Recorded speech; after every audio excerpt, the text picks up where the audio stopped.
Okay, so I'm reading from the Likutei Moharan in Torah Aleph of Chelik Aleph. Da ki al yedei haTorah niskablim kol hatfilas v'chol habakashos she'anu mevakshim u'mispalalim. That through the power of Torah, all of our requests and all of our yearnings are answered. Now, the theme of this Torah, which is quite lengthy, so we could just kind of encapsulate the broader themes Baal Peh, is that the relationship between Torah and Tefillah is that Tefillah is essentially the expression of our highest directionality. This is why the Gemara in Brachos says, on Daf Ches, I believe, that God also prays. It says, Minayin Jagdam HaKadosh Baruch Hu Mispalel. As it says in the Pasuk in Yeshayahu, that I will come and give them and allow them to rejoice in the house of my prayer. Base Tefillah doesn't say, right? It doesn't say just a generic house of prayer. It says base Tefillah, the house of God's prayer. And it goes on to say, what is it that God prays? It's a good question. If God prays, what exactly is he praying? So basically it says that he's praying there that his attribute of mercy will be dominant over all of his other attributes. What does that mean that God prays? Who does God pray to? Right? But what it means is that just like we, in the same manner that human beings express and it resonates with us, that we have aspirations and yearnings, so too God also has a will. He also has aspirations and yearnings. Kavayachol, if we can use those words to describe the similarity. But that is the fundamental similarity between our yearnings, God's prayer and our prayer. So what's the relationship between Torah and Tefillah? The relationship is because the only way for us to refine our yearnings and aspirations is through Torah. Torah is the thing that first of all reveals to us what are the things that we want to yearn for and aspire for. And also the intuitive yearnings and aspirations are refined and focused through our exposure to Torah. Ki isha Yisrael, I'm skipping forward a little bit. Ki isha Yisraeli tzarich tamid liistakel ba'seichel shel kol davar. Because the man of Israel, the person of Israel, must always look at the perspective of the intellect of all things. And bind himself to the attribute of wisdom that is in all things. That every matter, that everything that he interacts with, it will illuminate to him the wisdom contained in that thing. And what is the wisdom contained in all things? How a person draws closer to the Creator through that thing. Because the intellect is a great light that illuminates all of his ways, that all of his paths. Like it says in the pasuk in Koheles in Perek Ches, Chachmas Adam ta'ir panav, that the light of a man illuminates his face. Now, what does that mean? Illuminates his face. You might think, so like a wise person, he has this very, awe-inspiring glow coming out of his face, and that's true. Right? The Gemara says that there are sources in Chazal that say that Moshe, right? I mean, the source is Moshe. Right? The source for this verse. Shlomo is getting this from Moshe Rabbeinu, that he descends from the mountain and his face is luminous. But it's not just the experience of someone looking at the wise person's face, that a person who is wise, he has the advantage that there's this light coming out of him that lights the path before him. So it's like you're holding a flashlight, so to speak, that's beaming out of your own face, that's able to illuminate your ways. So this idea of the seichel, or the chachma, that is contained in all things, so explains Rabbi Nachman, Ze bechinas ches. This is what is called in the Kabbalistic literature the attribute of the ches. What's the ches? And we talked about this when we were at Os Ches, I believe, if I'm not mistaken, that the Os Ches always symbolizes in the mystical sense the eighth dimension, or the eighth level perhaps, which symbolizes the trans nature, or the above nature attribute that we are attempting to access, meaning there's the system in which we're operating in, and then there's the above nature domain that is giving us inspiration to our actions and functioning here. Or perhaps phrased another way, it's the domain of meaning the thing that gives you directionality. And this is an important thing to understand. I think this is people that are materialists. This is the point that they don't understand. There is no direction given within the system itself. There's nothing within the system that tells you where you should go within the system. You draw meaning and direction from something outside the system. If you're in an open field, or you're in a maze, or you're walking the streets of New York City, there's nothing there inherently telling you where is the best place to go. You are the one that determines what's the best place to go. Where do you draw that from? You draw that from something outside the system. There's nothing inherently in the system that's indicating the value or the best way to go. And that's called ches. That's called the 8th dimension. There's the 7, which is the full spectrum of the system itself. And then there's ches, which gives the meaning and significance to your directionality in the system. Says Rabbi Nachman, but because the light of the intellect, this attribute of chachma, is very, very powerful, meaning to fully confront and to approach and to inculcate the meaning, the chachma contained in all things. This is a very, very high and intense light. It's not possible to access this light. There's another attribute, there's another paradigm called the nun, Shu Bechinas Malchus, which is the attribute of kingship. Now, as Rabbi Nachman goes on to explain, this is the relationship between our experience on Pesach and our experience in the Omer. What is the idea? Is the relationship between Pesach and Omer? Is that on the Jewish people, the experience on Pesach, this incredibly high light, as we say in the Haggadah, Ad Shenigla Aleim Melech Malchei Amlachim HaKadosh Baruch Hu. At the night of the Seder, the Jewish people in Mitzrayim experienced a mass revelation of God who was taking them out. It was their shining light, so to speak, about this is the direction that we need to go in. And they all followed him. They all followed that light out of Mitzrayim and into the desert. However, the full significance of that and how to really fully inculcate that and bring it into their hearts and minds in a way that becomes practical, that takes the whole period of the Omer, the journey to Sinai, is inculcating that in practical terms. So basically what we're saying, we can rephrase this entire paradigm in perhaps another way. There is the inspiration, and then there is the integration of that inspiration to practical terms. Right? The inspiration is called ches, or the 8th level. It is the meaning, so to speak, the light, the luminous light that gives meaning and significance to the system in which we're in. That's called the 8th level, or the ches. And then there's the nun, the paradigm of the nun, of practically integrating that and understand and just how to act it out, basically. These are two distinct steps. So this theme, I believe, is what is being spoken out in the cantillation of Darga. Now, this is a good one to. This is also a good example of pairs that we find in the cantillations, because Darga and the one that it's going to come right afterwards, the Tavir, they tend to come one after the other.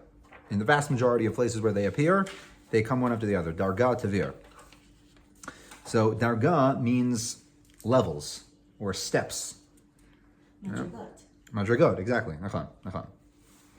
So it says Rav Kook, and he's talking about the nature of ascending from level to level. Yesh asher shifas hachayim zolfa uva b'shif'a pitomit. He says there's two types of ascent. One is the type of ascent that brings the life force up in a sudden and immediate motion. Pitomit. Hagdala achat klula mevareket umevaletet tzura shel osher. The experience of the ascent is like it's like a lightning bolt. It's like from here to there in no time.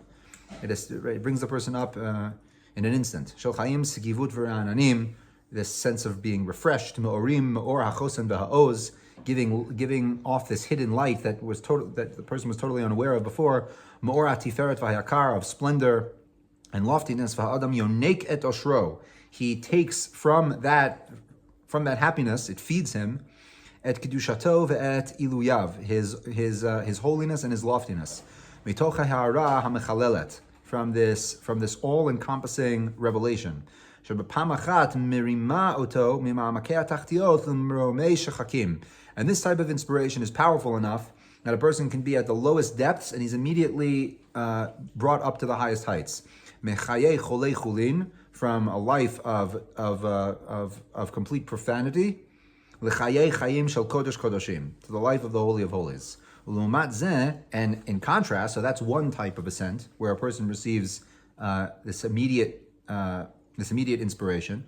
L'umat zeh yesh asher hashlavim shel ha'aliyot, the levels of the ascent, hagam tekufim, they come one after the other. Muchanim liyot nitzadim, they are like steps. Baharum eino ba b'shifa pitomit. It doesn't come in an immediate way. Ki im hadraga muvana hi. Gradual progress. V'haoled dorech al bamotav kima kima. and the person goes up those steps, right? He marches up those steps bit by bit. Kima kima, right? We've quoted at some point in these discussions. We've quoted the Gemara and the Yerushalmi and Brachot, right? The two sages walking through the Galil, and they're walking in the middle of the night, and it's very dark, and suddenly they see the beginning rays of the dawn. And the master says to his disciple, Kachi Geulasan Shel Yisrael. This is the nature of the redemption. Kima kima, bit by bit. Holech v'tzoed. He walks and progresses. Holech v'oleh. Yitron yesh l'madrigat ha'aliyah hadragatit ala madrigat pitomit. So Rav Kook says there's actually an advantage. You might say, well, what's the better one? The better one is just to go up. It's like chutes and ladders. You'd much rather go in the ascent and skip the line, so to speak, than to have to go in a gradual way. But says Rav Kook, no, there's actually an advantage to the gradual descent. Ascent. Ascent. Right. Yes, excuse me. The gradual ascent that's better than the immediate ascent. Shehi lichora gdola mimena, that at first glance you might think that the immediate ascent is better. So what is the advantage? Because the gradual ascent, he ola tadirit. It's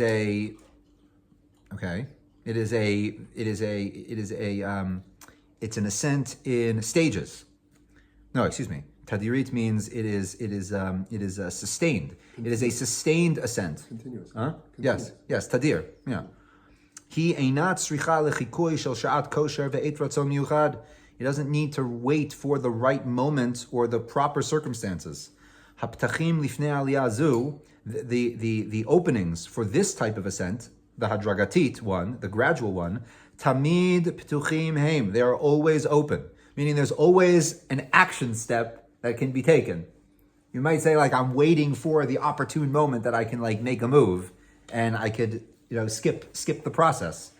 There are opportunities like that. However, that they come once in a while. They're not always there, right? The advantage to the gradual ascent is that there's always an opening to begin the gradual ascent. Would it be like the stories of Gemara, like what was it, like the guy who was put that he was killing one of the Ruben Malchus, and he said, I'll make it faster, and what will be my reward? In the Gemara in Avodah Zarah, right? By Rabbi Chanin, they suddenly get this flash of inspiration that this is the true God, and they jump in, and the Baskel says that they are in heaven, whatever. Yeah. Is this like I would say yes. Those are advantages, right? The Gemara, the opening of that story. Well, there are a few stories in the Gemara in Avodah Zarah that are like that. One was the executioner of Hanina ben Tradion, like you just said, and the other story was Rabbi Elazar ben Dordaya, right? The person who lived a depraved lifestyle, and then in one moment he had this incredible inspiration. He realized in that moment how low he had gotten, and that was it. He did tshuva, and he left the world with that tshuva, right? That was it. So the Gemara says, Yesh kona olama b'sha'a achas. There are people that acquire their world in one moment. Now, that's actually highlighting another disadvantage of the immediate ascent, because there's a price that you have to pay.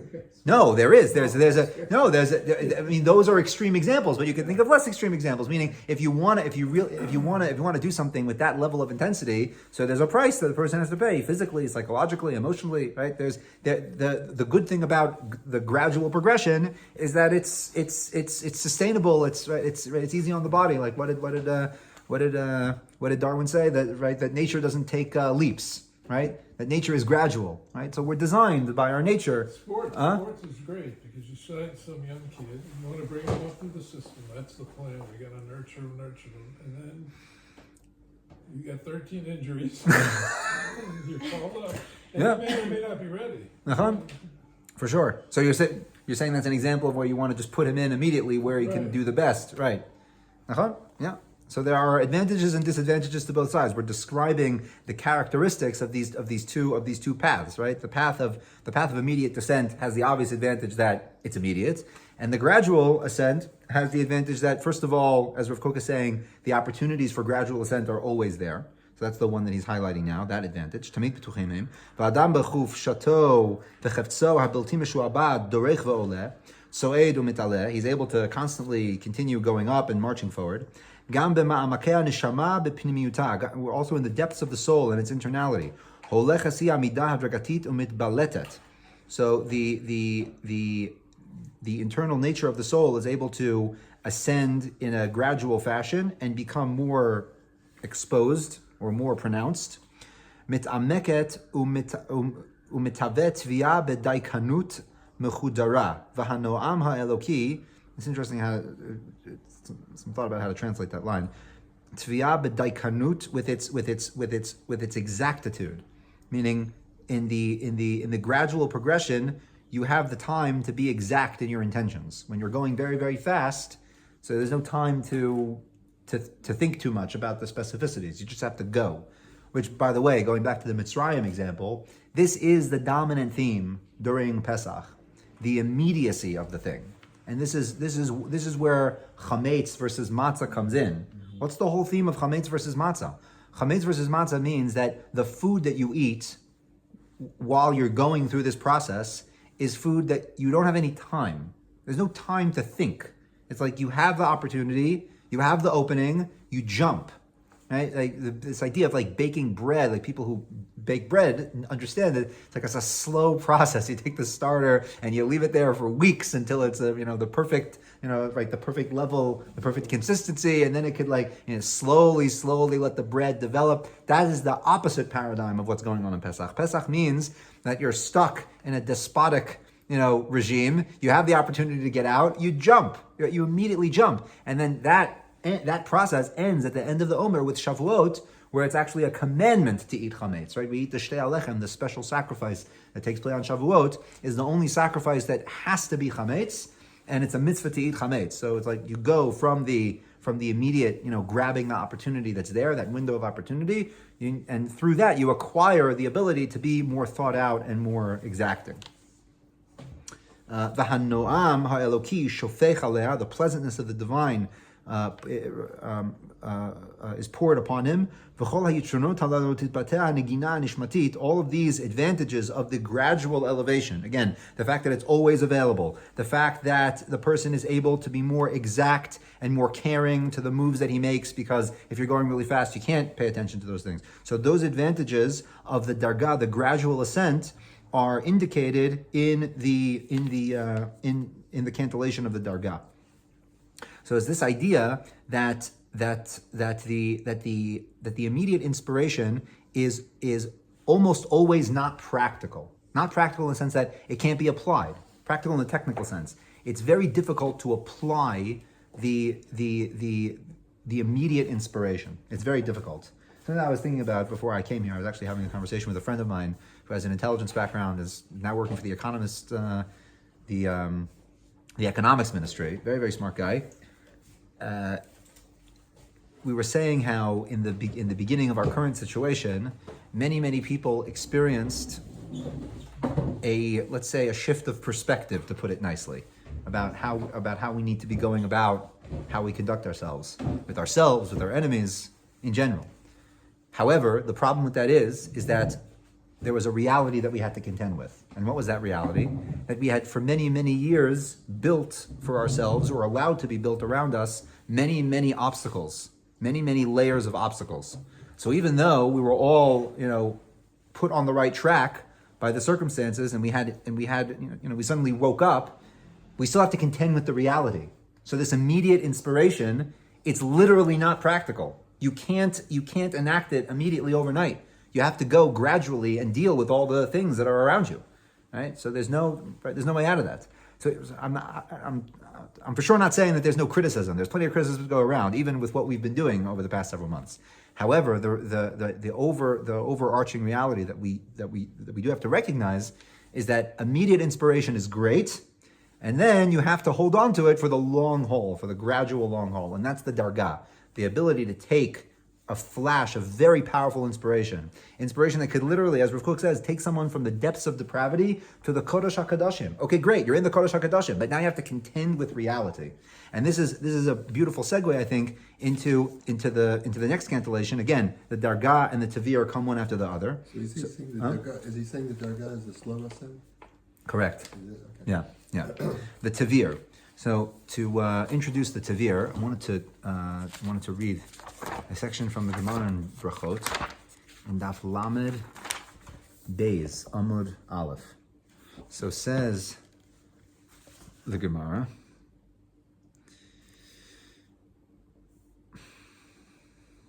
This is the context of this pasuk that the Gemara quotes is when the Jewish people are waiting for Moshe and they decide that we need a replacement for him, and they build the golden calf. And while Moshe is sitting there waiting for God to be finished with the whole giving of the Torah, so God tells him, "Listen, you have to go back down because right, kishiches amcha sherotzeis ha'eretz Mitzrayim, lech reid, go down." That's what God says to Moshe. Lech reid, go down. My lech reid. What's the significance of go down? Amar Rabbi Elazar. Right, so you might think lech reid meaning you're on top of the mountain, you have to go down to the bottom of the mountain, but there's a much more profound layer of meaning going on. Amar Rabbi Elazar. Amar Kadosh Baruch Hu Moshe. Moshe, reid migdulascha. Go down from your greatness. Go down from your greatness. Klum nosati lecha gedula ela b'shvil Yisrael. I only gave you this greatness for the sake of the Jewish people. Va'achshav Yisrael chatu. Now the Jewish people have sinned. Lama lecha kol hagedula hazu. Why do you need all this greatness? If the Jewish people are at the level where they're worshiping idols, then they're not able to receive the greatness that I'm giving you. I'm only giving it to you so you can go back down and give it to the people. So if they're not capable, what does that mean? You have to go down and deal with the situation, and then come back up and receive the greatness so you can go back. Right? And this is the process that we're living in right now, right? The 2 times, or 3 times perhaps, that Moshe ascends the mountain and speaks to God. First time he goes, because that was take 1, so to speak. Take 1 did not go well. So they had to go back down and fix the problem. Go back up on the first of Elul. Right? We are now in the second 40-day period. Right? That Moshe is on the mountain re-receiving the Torah, which ends on Yom Kippurim. And Moshe comes back down on Yom Kippurim with that contact, with that divine inspiration, which now the people have recovered enough to be able to receive it. So this idea of the tevir means breakage, a fracture. That's what it means. And if you look even pictorially how the tevir looks, the theme that Rav Kook is hashing out here is the relationship that the individual person has being in circumstances that are shattered. So it's like the little dot is the individual, and he's faced with this arc which represents the collective. Yeah. So it's the finite point of the individual facing the collective, and there's a fracture there. So hadragota olchot b'mesilata ma'ala achar ma'ala. So as we spoke about before, the gradual ascent up the path, which goes from level to level. Hibona et olamea b'midah muktzava. It builds its world in a gradual form. Ro'ehi et ha'idealim hakitzonim. On the one hand, it sees the ideals in their extreme form, in their extreme manifestation, meaning it sees the highest ideal possible, ha'omdim mimerchak, that stand very far away, u'mechuvenet elem b'chol oz rucha, and aims towards them with all of its might. U'bezehi mosifa ometz u'gvura. And in that way, and through that inspiration of seeing the ideal, right, seeing the light at the end of the tunnel, so to speak, it adds to itself strength and courage. Emunah u'kedusha, faith and holiness. Renana pa'arei adei adeim. It's able to revivify itself and give itself refreshness. Amnam achrei shemishtachlalim kvar ha'olamim. After the worlds have become developed and formed, v'hakara ba el hagvul hachipusi shel hatchuna hahi. There becomes a realization of the limitations of the world, hamavukasha beidealiut asher nitztaira mimerchakim, that are in comparison to the ideals which have been formed in his mind. Hine or chadash ba umavrik. So at that point, a new light must come forth, or mazhir, a shining light, asher la'oro mitpotzetzim hararei ad, that through this light, which literally means it explodes. It causes these great mountains to explode. V'ha'olamim hakdumim mishtabrim, and the old worlds break. Mitpardim the perurim, and dissipate into small pieces. Umiperureim mitbararim nitzotzot idealim muvchar shemuvcharim. But through those fragmented pieces emerge the stronger ideal. This is reminding me, by the way, of what Rav Kook famously says in Orot HaMilchama, a section in Orot called Orot HaMilchama. He says that in a situation of war, what is possible to take place in a situation of war is that individuals and collectives are able to massively reevaluate their values. Right? I think we know a little bit about that. Yeah. Excuse me, I skipped. That through these fragments, new worlds are able to be built. Kulei idealim, that can include all these ideals. Malay hod ateret kodesh kodashim, inspired from the Holy of Holies. Vashkafat habiniyah nishtakefet hi betchunat hamashber. And this approach of building is made possible through the fragments, through the fracture or the crisis. Mashber is the word for crisis, but literally means the breakage. Mashber, crisis is a form of breakage. Hativir, this cantillation, the tivir, habachre hadragot, which mostly comes after the dargot, the darga, the gradual progression. L'chu chazumi falot Hashem asher sam shmot ba'aretz. See the actions of God, that He has made great names in the earth. That's a quote from the pasuk in Tehillim, if I'm not mistaken. Where is that pasuk? Asher sam shmot ba'aretz. I actually don't know off the top of my head. Maybe we'll quote it in here. Anyway, it's a pasuk somewhere. Umitoch tehomot hamashberim, and from the depths of this crisis, of this fracture, mitoch machashachei hamatzulot, from the darkness of the depths, magihim orot olamim, that it illuminates the light that can illuminate all the worlds. Mikolot mayim rabim adirim mishberayam. This is a pasuk from Tehillim, Tzadi Gimel, from the voices of the mighty waters. Adir b'marom Hashem. God is mighty up on high. So it's this idea that following the gradual progression, after the person is on a path of gradual progression, they face the circumstances which are completely not ideal for the manifestation of his project, aspiration, ideal to be fully formed and manifested in the world. And this is the fracture, this is the break. But specifically from this break, it's able, the lights, so to speak, are able to emerge from that break.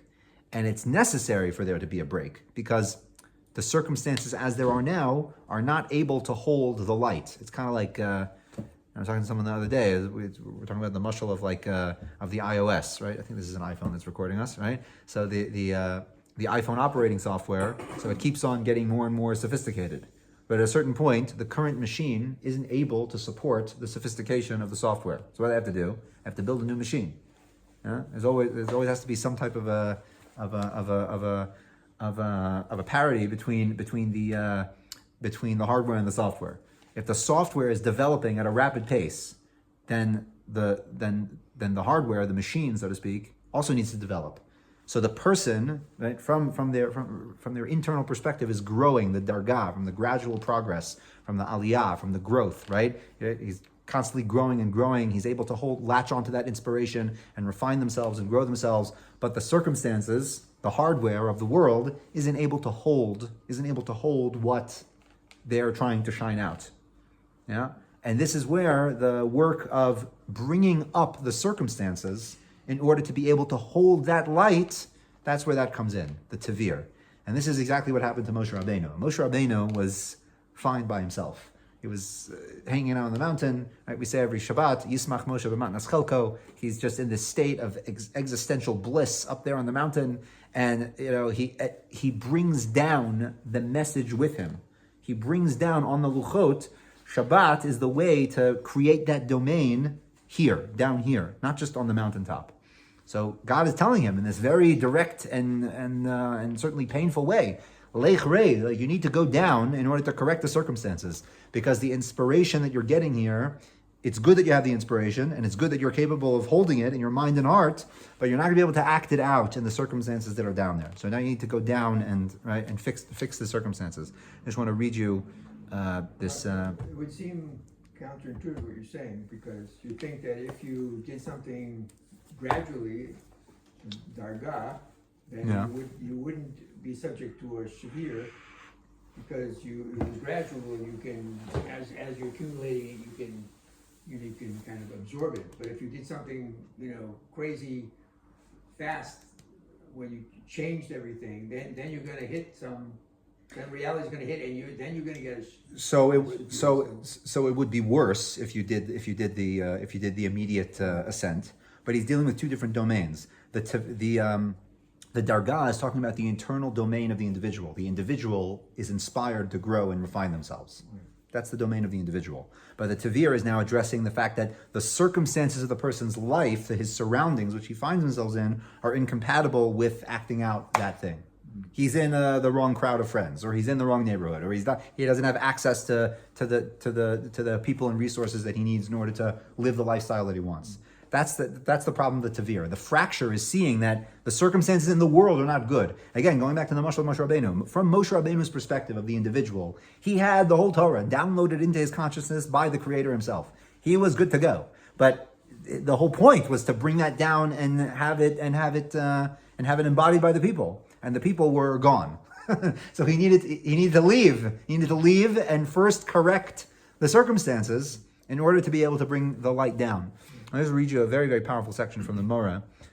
The opening sections of Morah Nevuchim are essentially a dictionary. He quotes different words, not quotes. He brings different terminologies that are common in Kisvei HaKodesh, and he explains the different connotations. First the simple pshat level connotations, and then the deeper significance of how they're used in a prophetic context. So in Perek Tes Vav of Chelek Aleph, he deals with the shoresh nitzav. Nitzav at the pshat level, we just read Parshas Nitzavim. Nitzav means to stand. Yeah, it means to stand. So one of the first times, maybe the first time that it appears in the Torah is by the vision of Yaakov Avinu with the ladder. V'nei Hashem nitzav alav, that God is at the top of this ladder. Now, just an important introduction over here. In the symbolism of other systems, the ladder is it's like this pinnacle, meaning you start at the bottom, you're on the earth, you're on the lowly ground, and you want to go up the ladder, and at the top of the ladder is the Omega, right? Is God, and it does say in the verse that that God is on top of the ladder. So you could say the purpose of the ladder is to get from earth to heaven, but the pasuk itself says explicitly not that. How do we know? Because in Lashon HaKodesh there's a word to describe directionality. So you can say, for example, Mitzrayim is the place, Egypt, and then there's a word Mitzrayma. What does Mitzrayma mean? Toward Egypt. Toward. So that extra hey at the end of it is connoting I'm going toward something. So with this ladder is very unique. It says, V'nei Hashem nitzav alav, right? Sulam mutzav artsa. There is a sulam, a ladder, which is planted artsa, toward the ground. V'rosho megia hashamai ma, toward the heavens. So it's explicit that there's two directions going on over here. And indeed, v'hinei malachei Elohim olim v'yordim bo. They're going up and down. It's not just to get from the bottom to the top. It's a multi-directional ladder. So says the Rambam, Hinei Hashem nitzav alav, hini kfi zeh hamashal hanuseh u'malchei Elohim olim, heim haneviim. Who are the angels of God that are going up and down the ladder? This is referring to the prophets. The prophets are referred to as angels of God. Many times in the Torah, the prophets are called angels explicitly. You see, I already contradicted myself. It's not angels. That word malach has many different possible, right? The simple understanding of the word malach is just a messenger. That's what it means. Like Vayishlach Yaakov malachim lefanav, right? He sends messengers. Although there Rashi does in fact say that it was literally angels. But right. But the point is that the word malach means a messenger. So when it said malach Elohim, the messengers of God, so these are these beings with the wings and the fiery eyes and all that, right? But the word malach in its simple connotation means a messenger. So God's messenger here are the prophets, right? Like it says in Sefer Chagai, Vayomer Chagai malach Hashem. Chagai was the malach of God, but malachus Hashem, being sent as the messenger of God. So the malachim, they are the neviim. Sheneim Abraham vayishlach malach. That's a pasuk from Bamidbar Chav. That's also a very good example that God sent His malach to take the Jewish people out of Egypt, referring to Moshe. Yeah, Moshe was God's malach. Olim v'yordim. Ha'aliyah kodem ha'yirida. the aliyah comes before the yerida. The ascent comes before the descent. Ki achar ha'aliyah v'ha'aga el malas yuduos, after the ascent and reaching these lofty levels, min hasulam, of those latter, tia hayarida b'mashe pagash min ha'in lahanhagas anshe ha'aretz v'limudam. You need to go back down in order to teach people and guide them with the content that you just learned. Right? We say very often there's the idea of the yarida l'tzorach aliyah, right? The descent in order to come back up, right? But really, the primary movement is aliyah l'tzorach yarida. Right? It's going up in order to come back down. And that is what's going on all the time. The dargah is this gradual ascent that is fueled by this massive inspiration to be able to refine and to be able to learn and to be able to inculcate wisdom. And then there's the tavir, which is contending with the fact that outside of me is very broken. Outside of me is very broken. So I need to take the content that I've learned through the dargah, through the ascent, and come back and address the tavir that is before me. Yishar koach.